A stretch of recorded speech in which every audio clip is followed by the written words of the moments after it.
देश में loud speaker पर छिड़े घमासान के बीच कांग्रेस नेता राशिद तलवी ने बयान दिया है। उन्होंने लाउड स्पीकर पर पाबंदी की मांग की है। राशिद तलवी ने कहा है कि अगर झगड़े का कारण लाउड स्पीकर ही है तो तमाम जगह पर इसको बंद कर देना चाहिए। कांग्रेस नेता ने कहा कि पिछले 8 साल देश में लोगों के बीच झगड़े हो रहे हैं, लाउड स्पीकर पर पाबंदी लगा दी जानी चाहिए। अगर झगड़े का कारण लाउड स्पीकर ही है तो तमाम जगह पर इसको बंद कर देना चाहिए।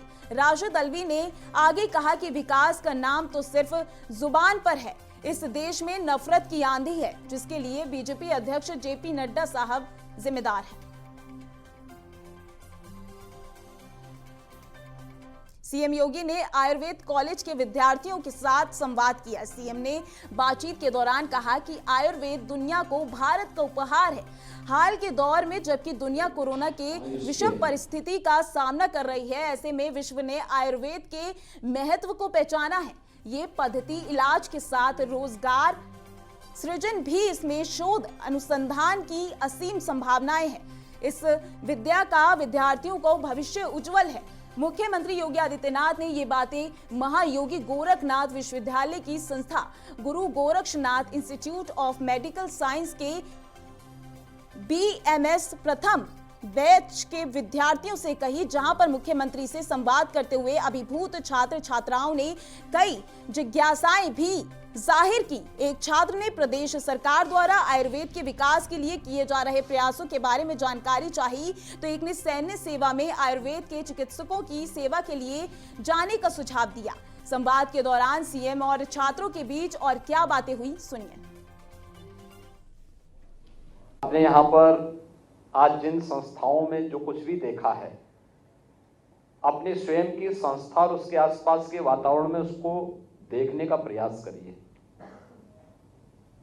कल भी आप जहां जाएंगे वहां पर भी ये संभावनाएं आपको मिलेंगी और फिर ये तो एक निरंतरता होनी चाहिए। अच्छी चीजों को स्वीकारना, जो चीज आपके लिए उपयोगी नहीं है आप तात्कालिक रूप से उसको छोड़ सकते हैं,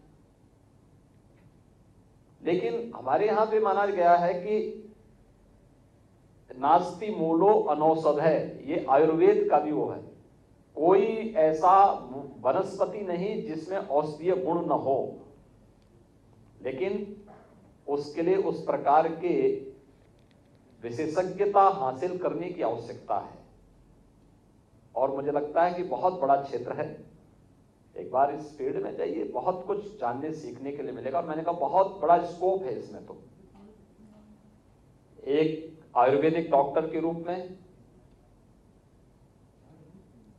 हेल्थ एंड वेलनेस सेंटर चलाने के लेकर के, शासन से लेकर के, निजी क्षेत्र से लेकर के और स्वयं की अपनी संभावनाओं को आगे बढ़ाने को लेकर के, उन व्यापक संभावनाओं को आगे बढ़ाने का कार्य आप सबके द्वारा किया जा सकता है।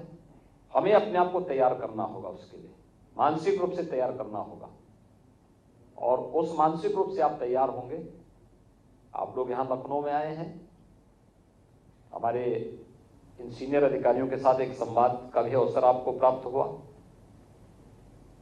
आप सब यहाँ पर आनंद से अपने टूर का मनोरंजन भी लीजिए और ज्ञानवर्धन भी करिए। देखिए, किसी भी शैक्षिक टूर का उद्देश्य केवल मनोरंजन नहीं होना चाहिए, उससे महत्वपूर्ण, उससे आप क्या कुछ अर्जित कर रहे हैं, ये सभी कुछ उसका पार्ट होना चाहिए। और आपके पास एक डायरी होनी चाहिए, बाकायदा उसमें नोट किया जाना चाहिए एक एक बिंदु पर। आप अयोध्या में भी रुके, अयोध्या के पौराणिक और ऐतिहासिक महत्व को नोट करते हुए फिर वहां पर कुछ ऐसी चीजें क्या हो सकती हैं, उन संभावनाओं के बारे में। लखनऊ का मतलब केवल यहाँ पर NBRI, CDRA, CMAP यही नहीं है। लखनऊ प्रदेश की राजधानी है, देश के सबसे बड़े राज्य की राजधानी है लखनऊ। लखनऊ का अपना ऐतिहासिक महत्व है। पौराणिक काल से इसने अनेक उतार चढ़ाव देखे हैं और यहां पर ये इतनी प्रतिष्ठित लैब्स मौजूद हैं। इन हर एक लैब में कुछ न कुछ नया कुछ आपने देखा होगा, कुछ चीजें ऐसी होंगी जिनको आप तत्काल लागू कर सकते हैं, कुछ को आप समय के अंतराल में जान सकते हैं, लेकिन जो नोट आपके बनेंगे वे नोट आपको बाद में जब देखने का अवसर मिलेगा तो आपको लगेगा कि वहां बहुत कुछ ऐसा था जिसको आप लोगों ने वो किया है। और मुझे लगता है ये आपके टूर का हिस्सा होना चाहिए। फिर उसमें राइटअप लिखने का अभ्यास करना चाहिए। देखिए, जब अभ्यास करेंगे धीरे धीरे करके आप अच्छा अपना राइटअप लिखने का अभ्यास कर पाएंगे।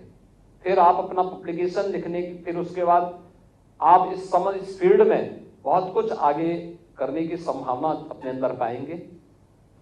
मुझे प्रसन्नता है कि आप सब यहाँ पर इस अवसर पर यहाँ पर आए हैं। फिलहाल के लिए इस खास बुलेटिन में बस इतना ही। देश और दुनिया की तमाम खबरों के लिए देखते रहिए संभव टीवी। नमस्कार।